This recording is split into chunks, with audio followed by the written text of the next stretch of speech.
Alright, our product is Spike Solutions. Alright, our product is a kit to keep your spikes and cleats when you break them in, to keep it from being painful or difficult. It also has an epoxy in it that will make, when the spike lugs on the bottoms break off, they can be reattached and save you the cost of buying a brand new pair of spikes.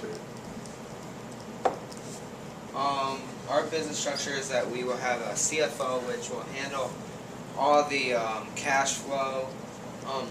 We will have marketers to get our product out there, to bring in more customers. At first we will have an engineer to help us create the product and make it great.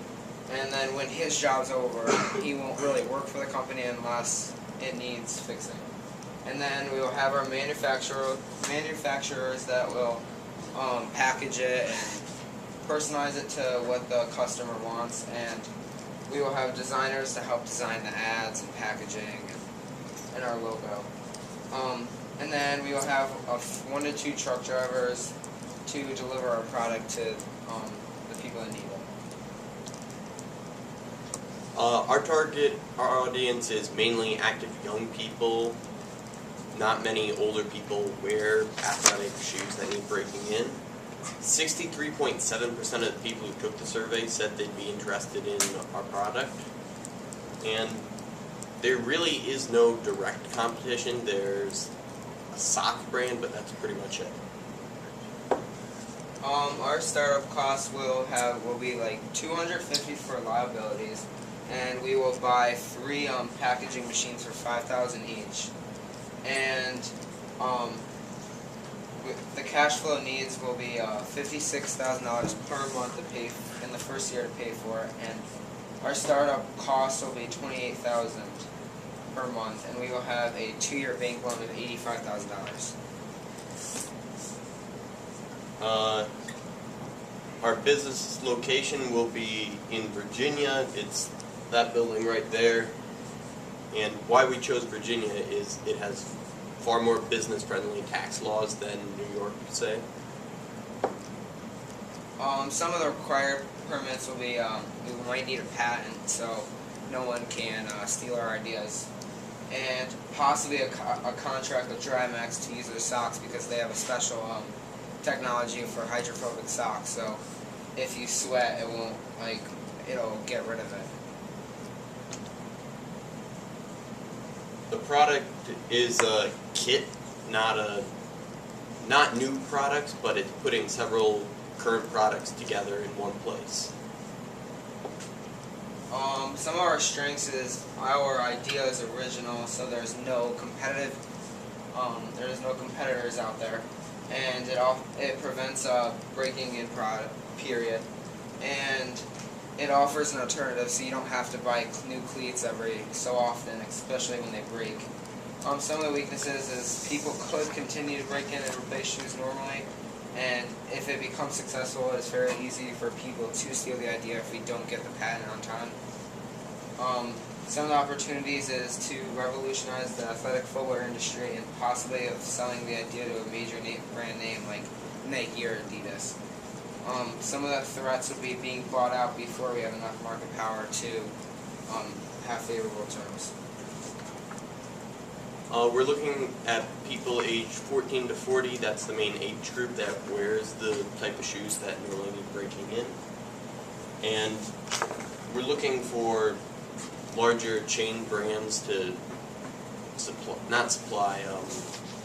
purchase the shoes in bulk to sell. So our CFO will make around $45,000 a year. We will employ around 2 to 4 marketers who will make $35,000. An engineer who creates the kit will get $20,000 for making it, and then a 0.5% royalty for every pair that we sell. And we will have our manufacturers who will make about a little over minimum wage, and we will hopefully get 4, but probably 3. Our designers, they will get $27,500 a year and upwards of $83,000 for all 3. if we take 3, and then our truck drivers will make around 40,000 a year to ship our product. We'll be open 7:30 a.m. to 9 p.m. Monday through Friday. On weekends, it'll be 8 to 9. Cash, credit, and debit will be accepted. And for online, we'll also accept PayPal as well as those others. Returns are valid for 90 days. Our target market will be around from 14 to 40-year-olds because these people in the age group, they are more active. And we will target people that are more competitive because these are the people that usually buy cleats more often and use them more often. So it'll be easier for them to use. There's really nothing similar to us, so that gives us massive competitive advantage. As well as people are willing to pay $15 to $20 for something that they currently don't even need, so that's also good. Most people said they would be interested in it, so that's beneficial to it. And we're also looking at potentially donating to a charitable organization or shoes to children around the world with some of the profit.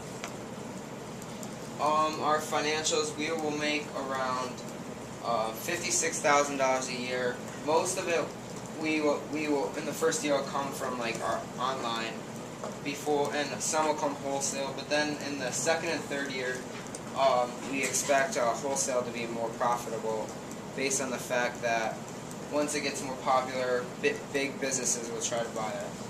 And we will have, in the first year, we'll be paying for our bank loans, but not rent, because we'll just stay in our houses for the first year until we get established cash flow. And most of our expenses will come from the supplies because it is sort of expensive to create. And that's pretty much. We're going to put 5% of the gross product in for advertising, and if we keep that throughout all levels of it, it will give us about the same amount of growth. First year, it will all be online because that's generally the cheapest, but reaches the smallest amount depending on what sites you use. Later years, we'll open it up to different medias. Alright, so in our survey, it showed a pretty diverse amount of people, but the most was kind of in this age group, and since most of the people said that we're most in the same age group, most of the people did say they played a sport, because in this age group we're more active than in later. And about, exactly 50-50% of the people wore spikes or didn't, depending on their sport. And most people, not spikes, but athletic shoes in general, most people wore them most of the time.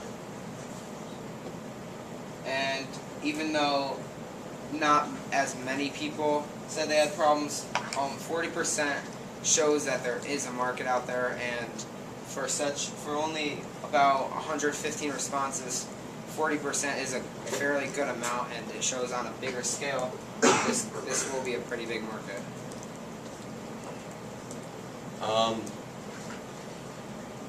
Again, half the people sometimes or often struggled with blisters or other issues with their shoes.